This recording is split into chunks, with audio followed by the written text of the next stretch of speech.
ॐ अज्ञानतिमिरन्धस्य ज्ञानाञ्जनशलाकया चक्षुरुन्मीलितं येन तस्मै श्रीगुरवे नमः। ॐ नीलाचले निवासते नित्याय ब्रह्मात्मने बलभद्र सुभद्राभ्यां जगन्नाथाय ते नमो नमः। जय श्री कृष्ण चैतन्य प्रभु नित्यानंद श्री अद्वैत गदाधर श्रीवासादि श्री गौर भक्त वृंदा। हे कृष्ण करुणा सिंधु दीनबंधु जगतपति गोपेश गोपिका कांता राधा कांता नमोस्तुते।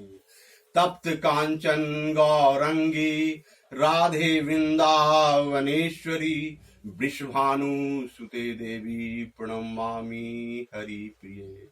वाञ्छाकल्पतरुभ्यश्च कृपा सिन्धुभ्येव च पतितानां पावनेभ्यो वैष्णवेभ्यो नमो नमः।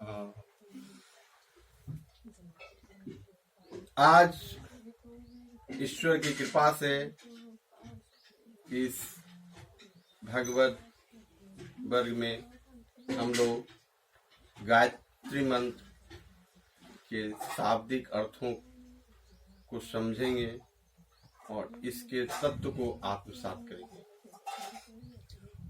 ओम अर्थात सर्वरक्षक परमात्मा। ओम शब्द के बारे में साहित्यिक दृष्टिकोण है कि यह ब्रह्मा विष्णु और महेश का द्योतक है, और वैज्ञानिक दृष्टिकोण है कि ओम शब्द के अंतर वो ब्रह्मांडीय शक्ति विद्यमान है जिससे इलेक्ट्रॉन प्रोटॉन और न्यूट्रॉन निरंतर ब्रह्मांड में अपनी कक्षा में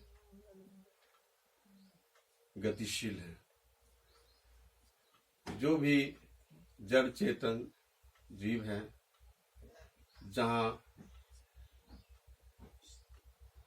इलेक्ट्रॉन प्रोटॉन और न्यूट्रॉन की उपस्थिति है, ये ओम के द्वारा संरक्षित संयमित व परिवर्धित हो रही है।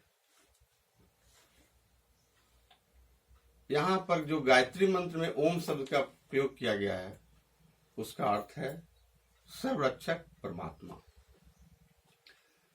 दूसरा है भू। भू का अर्थ है प्राणों से प्रिय। उसके बाद है भ्रुव यानी दुख विनाशक, जो हमारे दुख का निवारण करते हैं, जो दुख विनाशक है उन्हें ही भ्रुव कहा गया है। उसके बाद है शब्द स्व। स्व शब्द का अर्थ है सुख स्वरूप। स्व अर्थात जो सुख के स्वरूप है। तब है तत्। तत् का अर्थ है उस, और सवितु का अर्थ है उत्पादक प्रेरक प्रकाशक। उत्पादक प्रेरक और प्रकाशक सवितु शब्द का शाब्दिक अर्थ है। फिर आता है वरेण्यम। वरेण्यम शब्द का अर्थ है जो वर्णने योग्य हो। भर्गो। भर्गो मतलब विशुद्ध ज्ञान स्वरूप। भर्गो शब्द का अर्थ है विशुद्ध ज्ञान स्वरूप। और देवस्य। देवस्य शब्द का शाब्दिक अर्थ है देव का। धीमहि हम ध्यान करें। धीमहि अर्थात हम ध्यान करें। धियो। धियो मतलब बुद्धियों को। यो अर्थात जो। न अर्थात हमारी। और प्रचोदयात शुभ कार्यों से प्रेरित करें।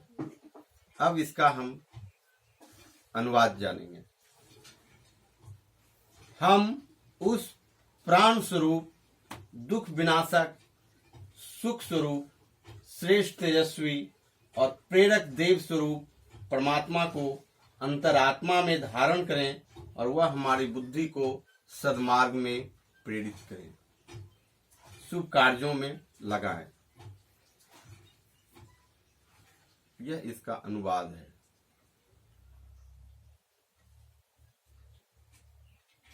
यह बात साहित्यिक रूप से, सैद्धांतिक रूप से हम लोग समझ गए, लेकिन जहाँ तक इसे जीवन में प्रायोगिक रूप देने की बात होती है, उसी के लिए गुरु की आवश्यकता होती है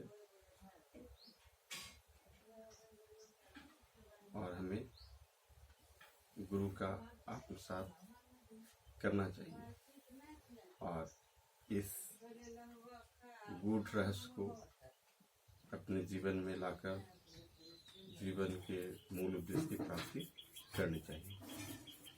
इसी के साथ आज हम एक बार इसको दोहराएंगे। ओम भूर्भुवः स्वः तत्सवितुर्वरेण्यं भर्गो देवस्य धीमहि धियो यो नः प्रचोदयात्। ओम भूर्भुवः स्वः तत्सवितुर्वरेण्यं भर्गो देवस्य धीमहि धियो यो नः प्रचोदयात्। ओम भूर्भुवः स्वः तत्सवितुर्वरेण्यं भर्गो देवस्य धीमहि धियो यो नः प्रचोदयात्। यह तत्व आत्मिक स्तर का है, प्राणिक स्तर का है, इसलिए हमें इसे सदगुरु से ग्रहण करना चाहिए और सदगुरु आपके भाव, भजन, व्यक्त के द्वारा किए गए चेतना परिमार्जन के फलस्वरूप आपके समक्ष स्वतः उपस्थित हो जाते हैं और आपको ऐसा जप करने से प्राप्त हुआ। उम्मीद करते हैं आप इस मंत्र को पहले से जप रहे हैं या अब जप रहे हैं, तो इसके शाब्दिक अर्थों को समझते हुए इसकी